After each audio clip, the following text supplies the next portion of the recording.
नमस्कार दोस्तों, जय श्री राधे, जय जय श्री राधे, जय जय श्री राधे।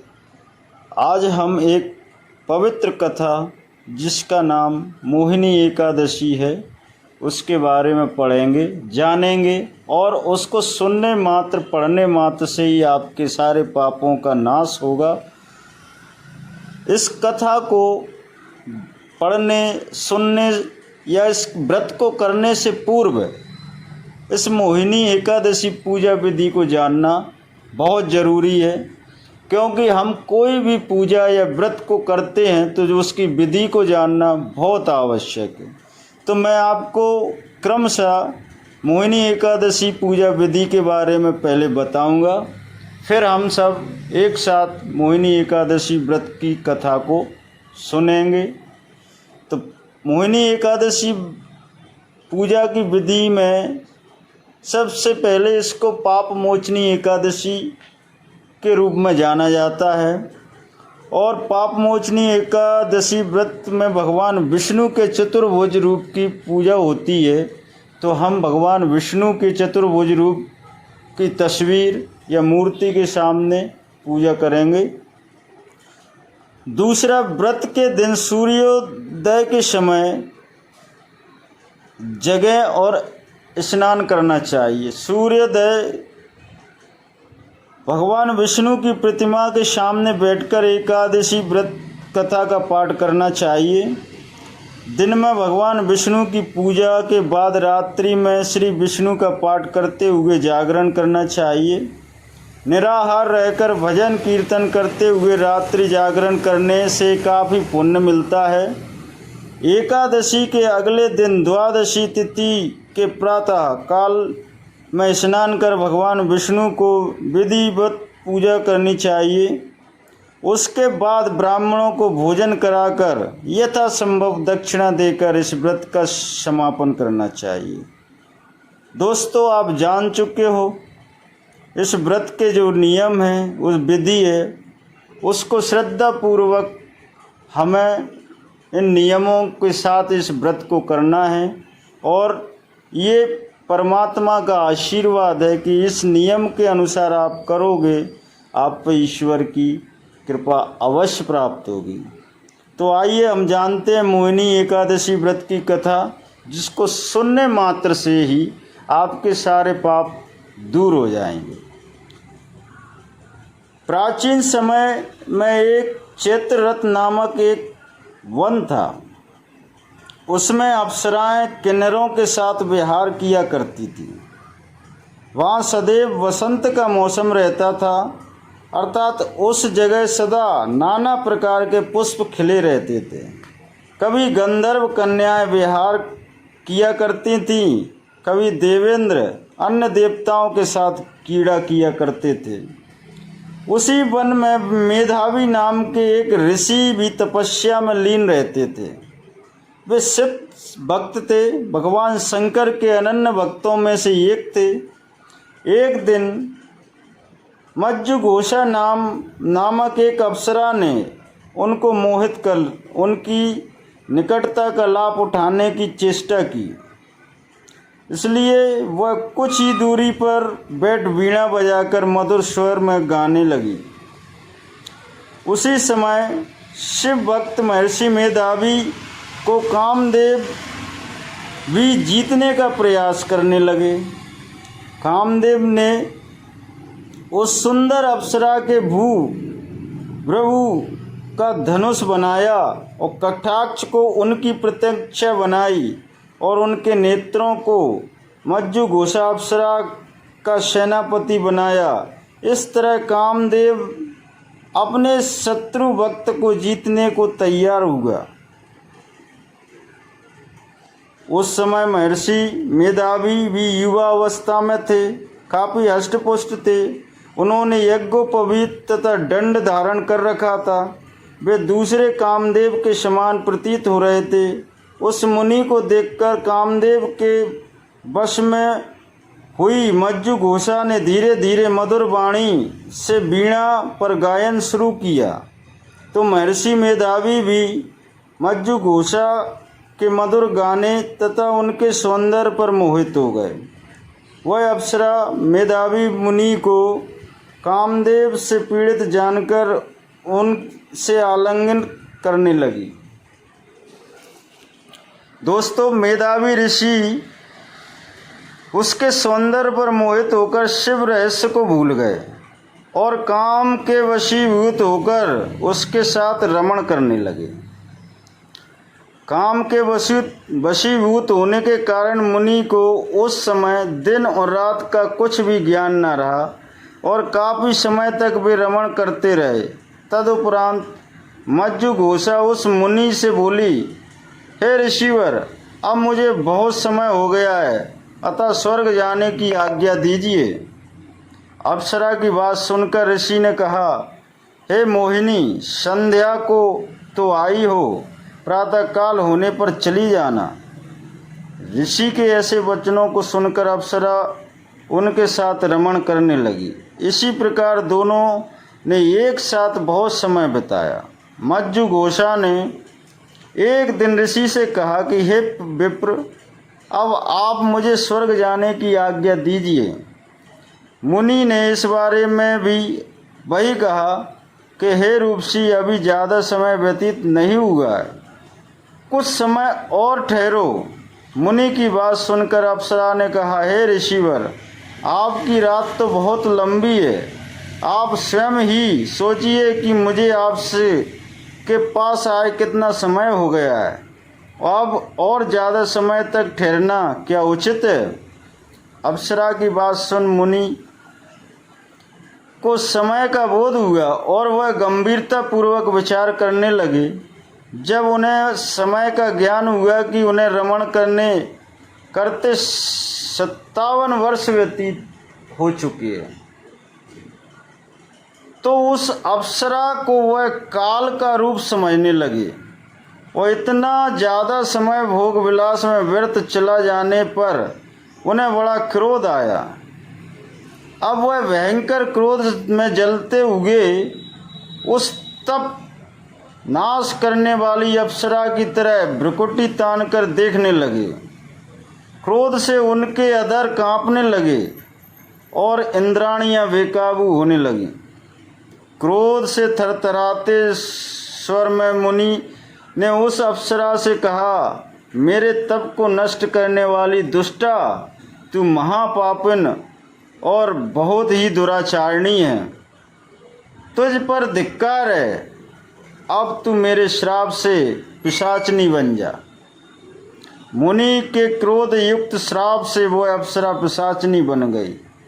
यह देख वह व्यथित होकर बोली, ऋषिवर, अब मुझ पर क्रोध त्याग कर प्रसन्न होइए और कृपया करके बताइए कि इस श्राप का निवारण किस प्रकार होगा।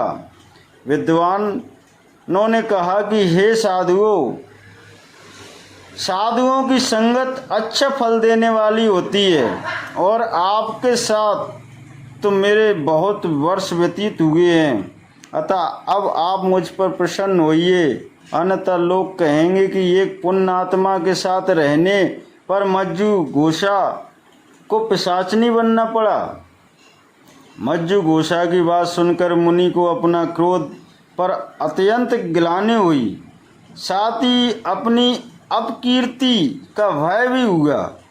अतः पिशाचनी बनी मज्जु घोषा से मुनि ने कहा, तूने मेरा बड़ा बुरा किया है, किंतु फिर भी मैं तुझे इस श्राप से मुक्ति का उपाय अवश्य बताता हूँ।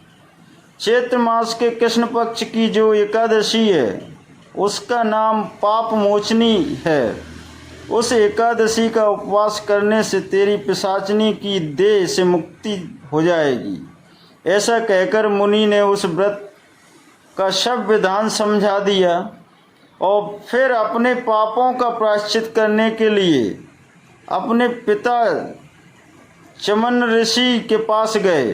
चमन ऋषि ने अपने पुत्र मेधावी को देखकर कहा, हे पुत्र, ऐसा क्या किया है तूने कि तेरे सभी पाप नष्ट हो गए, तप नष्ट हो गए, जिससे तुम्हारा समस्त तेज मलिन हो गया है। मेधावी मुनि ने लज्जा से अपना सिर झुकाकर कहा, पिताश्री, मैंने एक अप्सरा से रमण करके बहुत बड़ा पाप किया है। इसी प्रकार इस पाप के कारण संभवतः मेरा जो सारा तेज, मेरा जो तप जो नष्ट हो गया है। कृपया करके आप इस पाप से छुटकारा दिलाने का कोई उपाय बताइए। ऋषि ने कहा, हे पुत्र, तुम चैत्र मास के कृष्ण पक्ष की पाप मोचनी एकादशी का विधि पूर्वक, भक्ति पूर्वक उपवास करो, इससे तुम्हारे सभी पाप नष्ट हो जाएंगे। अपने पिता चमन ऋषि के वचनों को सुनकर मेधावी मुनि ने पाप मोचनी एकादशी का विधि पूर्वक व्रत किया और उसके प्रभाव से उनके सभी पाप नष्ट हो गए। मज्जु घोषा अप्सरा भी पाप मोचनी एकादशी का उपवास करके पिशाचनी की देह से छूट गई और पुनः अपना सुंदर रूप धारण करके स्वर्ग लोक चली गई।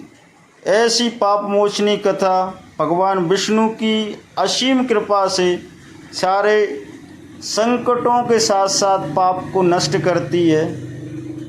जय बोलो भगवान विष्णु की जय। ऐसे ही एक और एकादशी की कथा है जिसको सुनने मात्र से भी सारे पापों का नाश होता है। घर में सुख शांति समृद्धि और उन्नति के द्वार खुलते हैं। ऐसी एकादशी की कथा जिसका नाम है योगिनी एकादशी व्रत कथा। योगिनी एकादशी का व्रत आषाढ़ मास की कृष्ण पक्ष की 11वीं तिथि को रखा जाता है। यह तिथि योगिनी एकादशी का व्रत करने से आपके कई जन्मों के पापों का अंत होता है और आपको परम पुण्य की प्राप्ति होती है। एकादशी के व्रत करने वाले लोगों के लिए पूजा पाठ करने के साथ साथ व्रत कथा का पाठ करना अनिवार्य माना जाता है। इसको करने के बाद आपको योगिनी एकादशी के व्रत का संपूर्ण फल प्राप्त होता है। आइए हम जानते हैं योगिनी एकादशी व्रत कथा। आषाढ़ माह के कृष्ण पक्ष की जो एकादशी है उसका नाम योगिनी एकादशी। भगवान श्री कृष्ण बोले, नृपश्रेष्ठ, आषाढ़ कृष्ण पक्ष की जो एकादशी का नाम योगिनी है, यह बड़े बड़े पापों का नाश करने वाली है। संसार सागर में डूबे हुए प्राणियों के लिए यह सनातन नौका के समान है। यह तीनों लोकों में यह सारभूत व्रत है।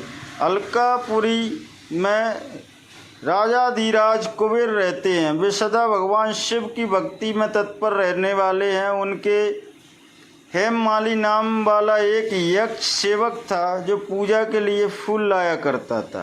हेममाली की पत्नी बड़ी सुंदर थी, उसका नाम विशालाक्षी था। वह यक्ष कामपास में आबद्ध होकर सदा अपनी पत्नी में आसक्त रहता था। एक दिन की बात है कि हेममाली मानसरोवर से फूल लाकर अपने घर में ही ठहर गया और पत्नी के प्रेम का रसवाद करने लगा। अतः कुबेर के भवन ना जा सका। इधर कुबेर मंदिर में बैठकर शिव जी का पूजन कर रहे थे। उन्होंने दोपहर तक फूल लाने की प्रतीक्षा की। जब पूजा का समय व्यतीत हो गया तो यक्षराज ने कुपित होकर सेवकों से पूछा, यक्षो दुरात्मा हेममाली क्यों नहीं आया? इस बात का पता लगाओ। यक्ष ने कहा, वह अपनी पत्नी की कामना में आसक्त हो अपनी इच्छा के अनुसार घर में ही रमण कर रहा है। कुबेर ने तुरंत अपने सेवकों को भेजकर उस हेममाली को अपने समक्ष बुलाया। हेममाली भय से आकुल होकर तुरंत ही कुबेर महाराज के सामने उपस्थित हो गया। उसे देखकर कुबेर की आंखें क्रोध से लाल हो गई। बोले, ओ पापी, ओ दुष्ट, ओ दुराचारी, तूने भगवान की अवहेलना की है। अतः क्रोध से युक्त हो और अपनी उस प्रियतमा से विमुख होकर इस स्थान से भ्रष्ट होकर अनंत चला जा। कुबेर के ऐसा कहने पर वह उस स्थान से नीचे गिर गया। उसी समय उसके हृदय में महान दुख हो रहा था। कोड़ों से सारा शरीर पीड़ित था, परंतु शिव पूजा के प्रभाव से उसकी स्मरण शक्ति लुप्त नहीं होती थी। पाताल से दबा होने पर भी वह अपने पूर्व कर्म को याद रखता था। तदंतर इधर उधर घूमता हुआ वह पर्वतों में श्रेष्ठ मेरुगिरी शिखर पर गया और वहाँ उसे तपस्या में के पुंज मुनिवर मार्कंडेय जी का दर्शन हुआ। पाप कर्मों यक्ष ने दूर से ही मुनि के चरणों में प्रणाम किया। मुनिवर मार्कंडेय ने उसे भय से कांपते देख परोपकार की इच्छा से निकट बुलाकर कहा, तुझे कोढ़ के रोग ने कैसे दबा लिया? तूने इतना अधिक निंदनीय ऐसा क्या काम किया है? यक्ष बोला, मैंने महाराज कुबेर का अनुचर हूँ। प्रतिदिन भगवान शिव की पूजा के लिए मानसरोवर से कमल पुष्प लाकर कुबेर के भवन में पहुँचाना मेरा कर्म था।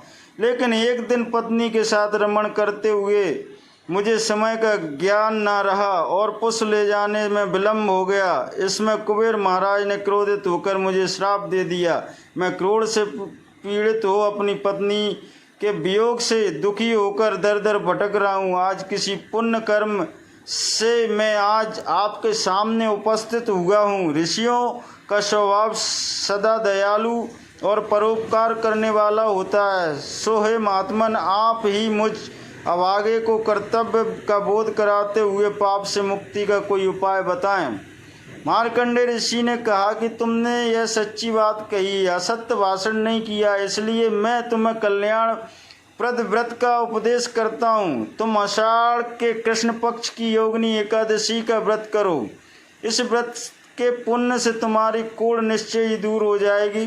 भगवान श्री कृष्ण कहते हैं कि ऋषि के ऐसे वचन सुनकर हेममाली दंड की भांति मुनि के चरणों में पड़ गया और मुनि ने उसे उठाया। इससे उसको बड़ा हर्ष हुआ। मार्कंडेय के उपदेश से उसने योगिनी एकादशी का व्रत किया, जिससे उसके शरीर की जो कोढ़ था वह दूर हो गया। मुनि के कथन अनुसार उस उत्तम व्रत का अनुष्ठान करने पर वह हेममाली पूर्ण रूप से सुखी हो गया। नृपश्रेष्ठ, यह योगिनी का व्रत ऐसा ही बताया गया है जो 88,000 ब्राह्मणों को भोजन कराता है। उसके समान ही यह फल उस मनुष्य को भी मिलता है जो योगिनी एकादशी का व्रत करता है। अर्थात 88,000 ब्राह्मणों को व्रत भोजन कराने से जो फल मिलता है वह फल मात्र एक योगिनी एकादशी व्रत करने से मिलता है। योगिनी महान पापों को शांत करने वाला और महान पुण्य फल प्रदान करने वाला व्रत है तथा इसको सुनने और सुनाने मात्र से सब पापों से मुक्ति होती है। ऐसा उस योगिनी एकादशी कथा का वर्णन जब भगवान विष्णु ने अपने दिव्य चरणों से उन सबको दिया तो उनका आशीर्वाद लेकर भगवान श्री कृष्ण ने यह कथा पूर्वक शांति पूर्वक और श्रवण करने पर लाभ प्राप्त होती है। दोस्तों, आज हमने 2 कथाओं के बारे में जाना। एक मोहिनी एकादशी व्रत कथा जो भी हमें पापों से मुक्ति देती है। दूसरी योगिनी एकादशी व्रत कथा जो हमारे इस जन्म के साथ साथ अनेक जन्मों के जो जाने अनजाने में किए हुए पाप जो हमसे हो जाते हैं उसको करने मात्र से दूर हो जाती है।